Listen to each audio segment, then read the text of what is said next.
merenungkan satu tema, terus terang, terang terus dari satu pembacaan dari Kisah Para Rasul pasal yang kedua ayat yang ke-41 sampai 47. Orang-orang yang menerima perkataannya itu memberi diri dibaptis dan pada hari itu jumlah mereka bertambah kira-kira 3.000 jiwa. Mereka bertekun dalam pengajaran rasul-rasul dan dalam persekutuan dan mereka selalu berkumpul untuk memecahkan roti dan berdoa. Maka ketakutanlah mereka semua. Sedang rasul-rasul itu mengadakan banyak mujizat dan tanda. Dan semua orang yang telah menjadi percaya tetap bersatu. Dan segala kepunyaan mereka adalah kepunyaan bersama. Dan selalu ada dari mereka yang menjual harta miliknya. Lalu membagi-bagikannya kepada semua orang sesuai dengan keperluan masing-masing. Dengan bertekun dan dengan sehati, mereka berkumpul tiap-tiap hari dalam bait Allah. Mereka memecahkan roti di rumah masing-masing secara bergilir dan makan bersama-sama dengan gembira dan dengan tulus hati. Sambil memuji Allah dan mereka disukai semua orang. Dan tiap-tiap hari Tuhan menambah jumlah mereka dengan orang yang diselamatkan. Bapak Ibu yang dikasihi oleh Tuhan, melalui firman Tuhan yang kita baca pada pagi hari ini, ada 3 poin penting yang mau disampaikan untuk bagaimana kita bisa dapat terus terang dan dapat hidup dalam terang terus. Ada 3 poin yang penting. Pesan yang pertama daripada Lukas, yang pertama itu adalah bertobat. Untuk bisa kita menjadi hidup di dalam terang yang terus terang dan terang terus, yang pertama kita mesti tahu harus bertobat. Tanpa pertobatan seseorang tidak pernah akan mampu hidup seperti yang dikatakan dalam teks ini. Dikatakan di dalam pasal 2 ayat 14,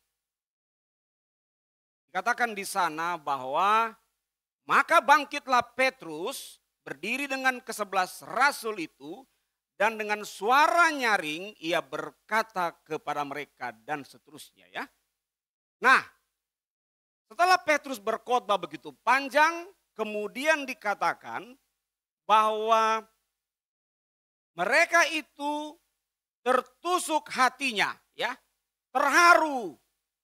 Dan mereka dikatakan ayat 37, ketika mereka mendengar hal itu, di hati mereka sangat terharu. Lalu mereka bertanya kepada Petrus dan rasul-rasul yang lain, apakah yang harus kami perbuat saudara-saudara? Jawab Petrus kepada mereka, bertobatlah. Dalam ayat 41 yang kita baca, orang-orang yang menerima perkataannya itu. Jadi kata perkataan itu yang mana? Itu yang dimaksud adalah seluruh khotbah Petrus dan apa yang menjadi dialog mereka. Apa yang harus kami buat? Maka Petrus bilang, bertobatlah. Tanpa pertobatan, maka tidak ada satu orang pun yang dapat hidup seperti jemaat mula-mula. Petrus bangkit. Itu menunjukkan bahwa dia dengan sengaja dan otoritatif dengan kuasa dari Tuhan.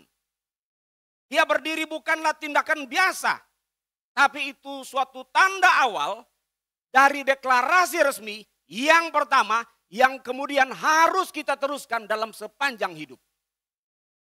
Untuk bersaksi kepada orang. Salah satu hal yang saya lihat, kenapa orang sukar bertobat atau tidak pernah bertobat. Dia berkawan dengan orang yang tak pernah menyuarakan pertobatan. Dia berkawan dengan orang yang cuma menjadi pendengar yang setia. Tapi tak pernah menyatakan apa yang salah atau apa yang benar.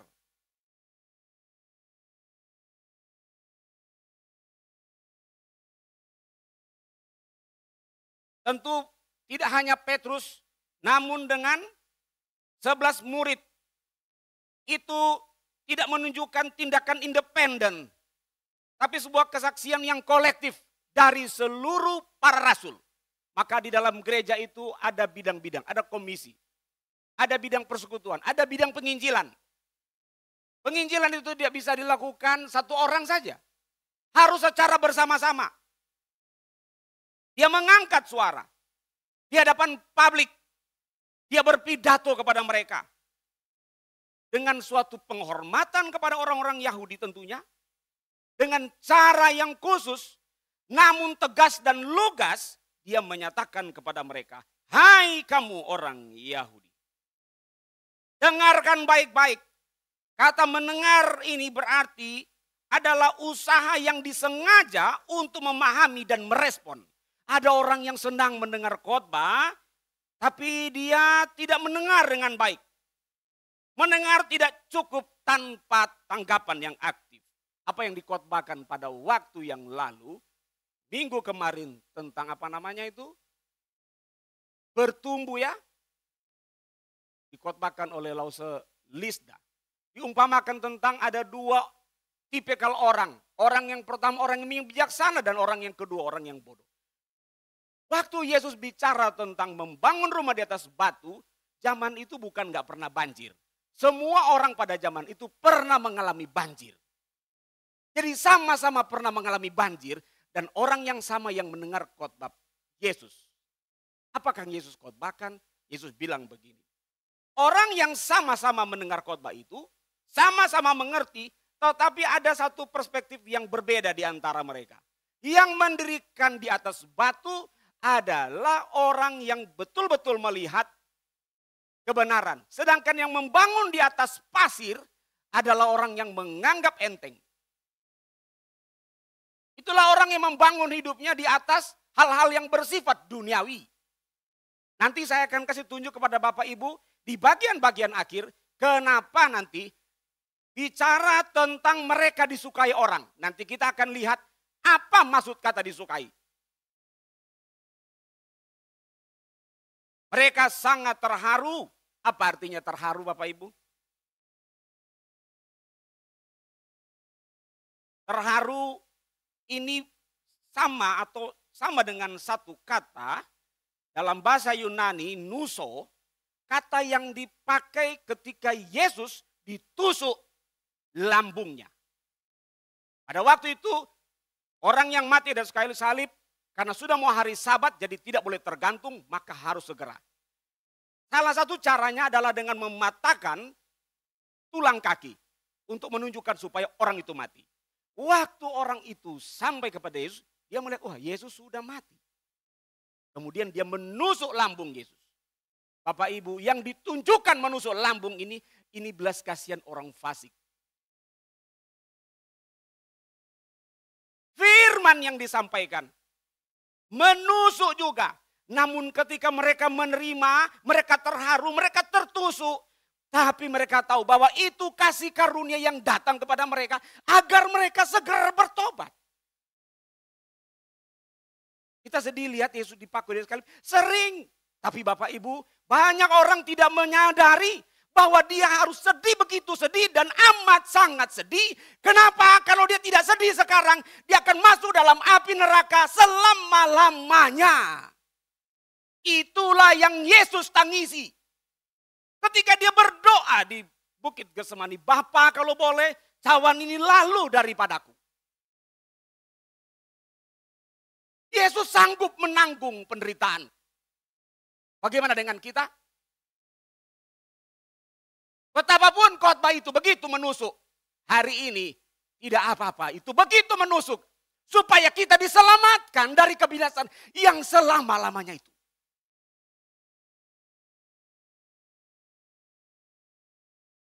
Bertobatlah. Bertobatlah ini adalah sekali untuk selama-lamanya. Ada orang yang dibaptis, entah berapa kali pun dia dibaptis. Dia pikir yang penting setiap kali dibaptis pasti. Baptis itu satu simbol sakramen untuk menunjukkan suatu pertobatan sekali untuk selamanya. Ada orang hidupnya tak berubah. Nanti kita akan lihat. Ada satu kasus yang nanti saya tunjukkan kepada Bapak Ibu. dari kisah para rasul ini untuk menunjukkan kepada kita siapa yang mendapatkan kasih karunia, siapa yang tidak.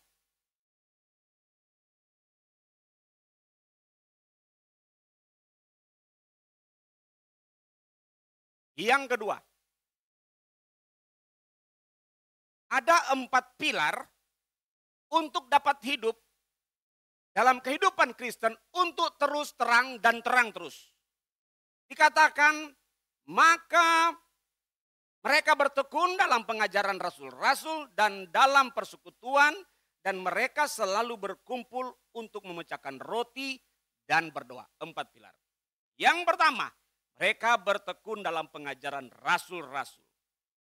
Pengajaran para rasul atau yang dalam bahasa Yunani disebut didache, ini berakar pada kehidupan Yesus, kematian Yesus, kebangkitan Yesus Kristus. Bagaimana kita memahami perjanjian lama dalam terang penggenapan Yesus Kristus. Menegaskan otoritas kitab suci sebagai dasar iman pada praktik hidup sehari-hari.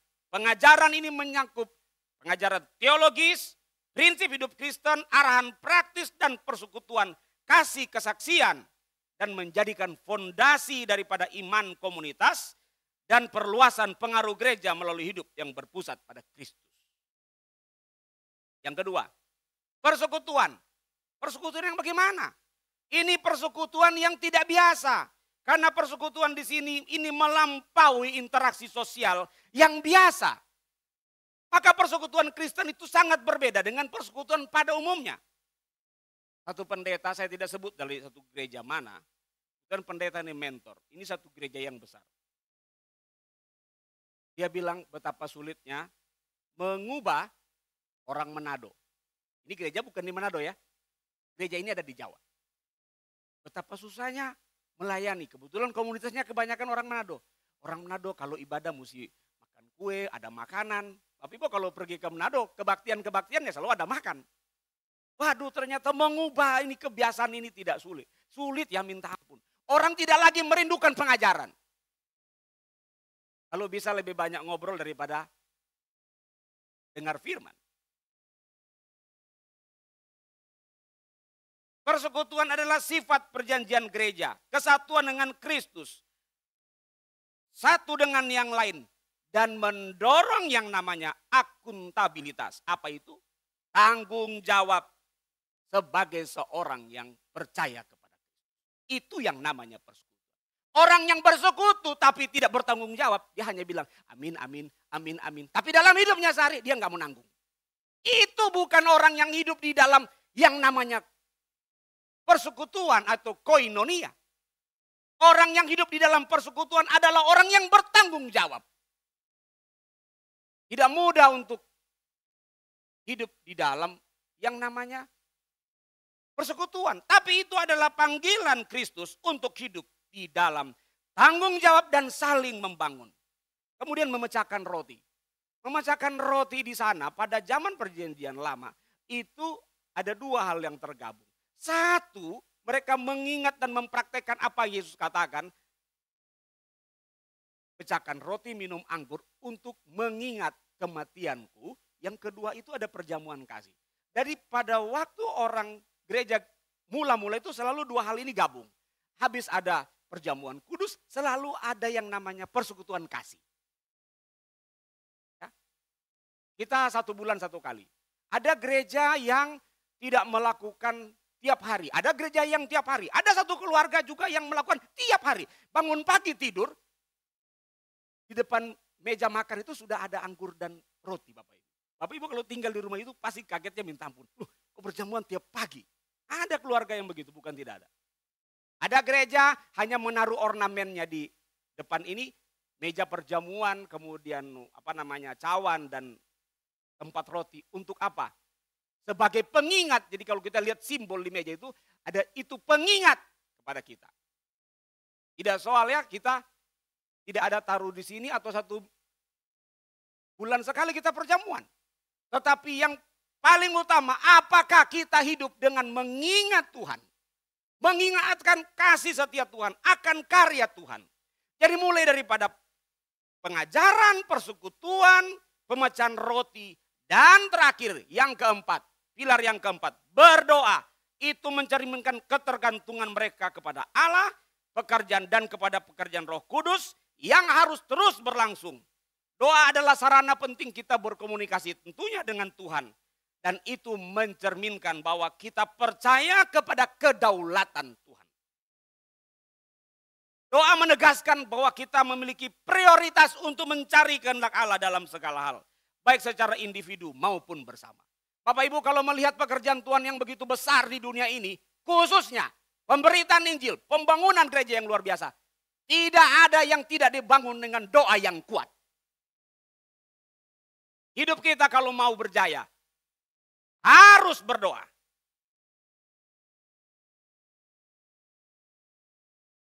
Terus terang, itu adalah berita eksklusif.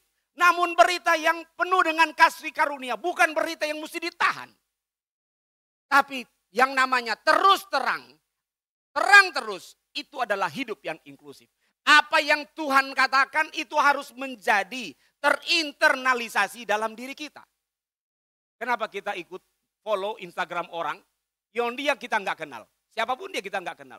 Karena kita merasa bukan konten-kontennya sangat bagus dan cocok saya ikuti. Kenapa? Yesus yang sudah mati, hidup mati, bangkit. Sekarang di sorga. Kenapa? Kita tidak mengikuti seluruh apa yang sudah Tuhan katakan dalam kitab suci. Bapak Ibu, gambaran dari eksklusif ke inklusif digambarkan di sana bahwa mereka bermula dikatakan diperkirakan dalam Kisah Rasul 3:11 ada kemungkinan 3 orang-orang yang ribuan orang itu mendengar di daerah Serambi Salomo, dan ini bait Allah ya. Jadi tidak mungkin di sini. Jadi pada zaman itu mereka sudah mendengar firman Tuhan dan kemudian mereka itu akan ke rumah-rumah. Nah, ke rumah itu mulai menunjukkan perjalanan ada inklusif. Nah, itulah mungkin kita mau terjemahkan dalam kegiatan kita itu yang namanya cross. Nah, itu mau diterjemahkan ke rumah menjadi inklusif. Ada orang yang tak mau ikut cross. Dikunjungi juga tidak ikut. Bertobatlah cepat. Segera bertobat. Ada orang mau ikut persekutuan, pilih-pilih. Masih bersyukur ada orang yang manggil-manggil. Tapi akan datang waktunya, kasih karunia itu akan berhenti. Tidak lagi untuk kita. Gambaran dalam PL, inklusif daripada Daniel, walaupun ada tantangan, demi didengar Daniel dalam kamar atas 3 kali sehari. Ini makin gak gampang ya. Doa 2-3 orang masih bisa. Sekarang dipanggil secara pribadi. Saya akan kupas sedikit. Ya. Bapak Ibu, dikatakan bahwa mereka di sana kemudian menjadi percaya itu, dikatakan selalu ada dari mereka yang menjual harta milik lalu membagi-bagikannya kepada semua orang sesuai dengan keperluan masing-masing. Saya tidak mau banyak di sini, saya mau pendekkan saja. Bapak Ibu, pada zaman itu tentunya maksudnya bukan orang yang kemudian jual harta. Maksudnya menjual harta itu sudah ada pada waktu itu untuk menolong orang. Tapi tidak dimaksudkan dalam jumlah 3.000 orang itu. Karena mereka sudah mulai fokus kepada rumah, maka tentu ada orang-orang tertentu. Saya ini bisa sekolah teologi dan tamat karena ada orang-orang dari Jerman yang punya barang bekas yang dijual untuk membiayai saya. Nah, itu bagian. Tentu dalam Tesalonika dikatakan oleh Paulus, orang yang tidak bekerja tidak boleh makan. Supaya kita mengerti ya ayat-ayat ini. Ini bukan berarti, jual harta kemudian kasih.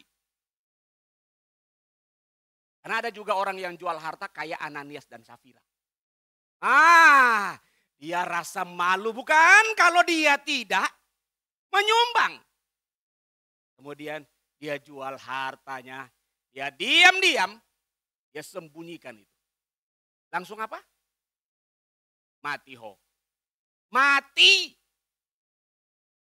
Ini orang yang aktif dalam kegiatan gereja. Yang dipikir mendapatkan kasih karunia itu. Yang tadi awal saya bilang. Orang ini tidak mendapatkan kasih karunia. Kenapa? Karena hidupnya sungguh penuh dengan kemunafikan. Maka ketika pesan ini disampaikan oleh Petrus, tentu salah satunya yang mendengar adalah Ananias dan Safira. Maka kita harus hati-hati ketika terlibat di dalam memberi. Jangan bersikap memberi, tapi kita pada saat yang sama kita juga maling. Setidaknya aku curi do, aku dapat penghargaan loh. Karena aku ikut dalam pemberian itu. Bapak Ibu,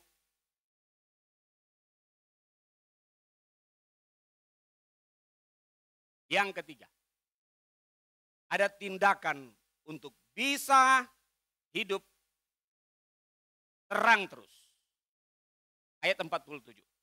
Sambil memuji Allah dan mereka disukai semua orang, dan tiap-tiap hari Tuhan menambahkan jumlah mereka dengan orang yang diselamatkan. Kalau melihat ayat ini saya tidak tahu Lembaga Alkitab Indonesia kenapa dia menerjemahkan demikian. Apakah LAI mau memberikan satu poin, ada tempat kepada aspek-aspek manusiawi dalam menyambut orang atau yang bagaimana? Ayat ini sebenarnya mau bilang begini. Mereka itu memuji Allah. Lihat ya ayat 47. Sambil memuji Allah. Itu berarti objek langsungnya yang dipuji bukan saya, tapi Tuhan. Makanya disebut tema kita itu terang terus. Siapa yang terang? Tuhan. Yang kedua, mereka yang memuji. Itu bukan memuji dirinya, memuji Allah. Dan dikatakan di situ mereka disukai semua orang. Maksudnya disukai apa? Maksudnya disukai bukan berujuk kepada orang itu. Tapi dikatakan mereka itu memiliki kasih karunia. Dan orang-orang yang tidak percaya itu kemudian memandang, wah, orang-orang yang percaya kepada Kristus benar-benar mendapatkan kasih karunia. Sehingga orang yang mendapatkan kasih karunia itu sanggup dan disanggupkan untuk hidup berbagi, peduli sama orang lain. Jadi mengapa mereka disukai bukan faktor manusianya, tapi faktor kasih karunia Allah yang diberikan kepada jemaat mula-mula. Tanpa kasih karunia, kita tidak mungkin disukai orang.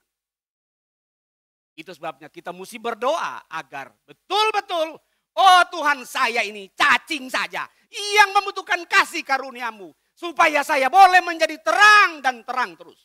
Tanpa kasih karunia, saya hanya manusia gelap saja.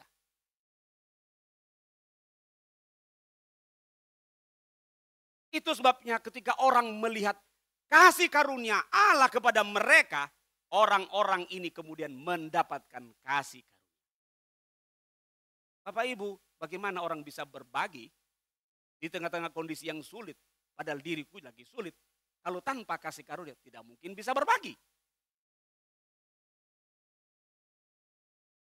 Dan Tuhan menambahkan.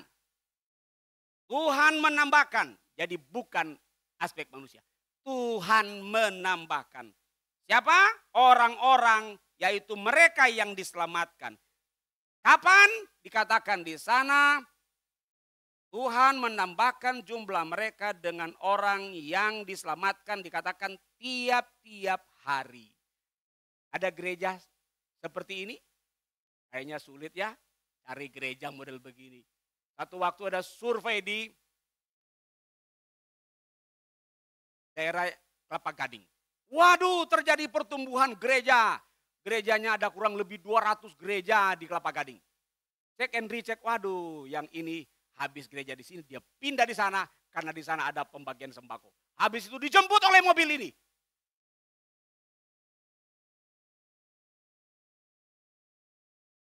Maka muncul istilah GJJ, gereja jalan-jalan.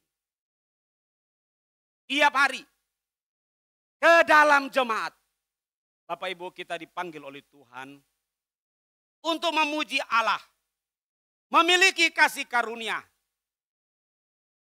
Apa tindakan Allah? Allah menambahkan orang-orang. Orang-orang yang diselamatkan itu menjadi bagian dari jemaat. Tindakan Allah, tindakan setiap hari. Bagaimana dengan hidup kita? Kalau kita lagi sulit, kita sulit karena apa? Apakah kita mau menerima panggilan Tuhan kepada kita untuk bertobat? Apakah kita mau mendengar panggilan Allah agar kita boleh menerima kasih karunia? Kalau Tuhan memanggil kita, hari inilah waktu itu. Supaya seperti khotbah minggu kemarin, kita boleh benar-benar adalah orang yang benar-benar bangun rumah di atas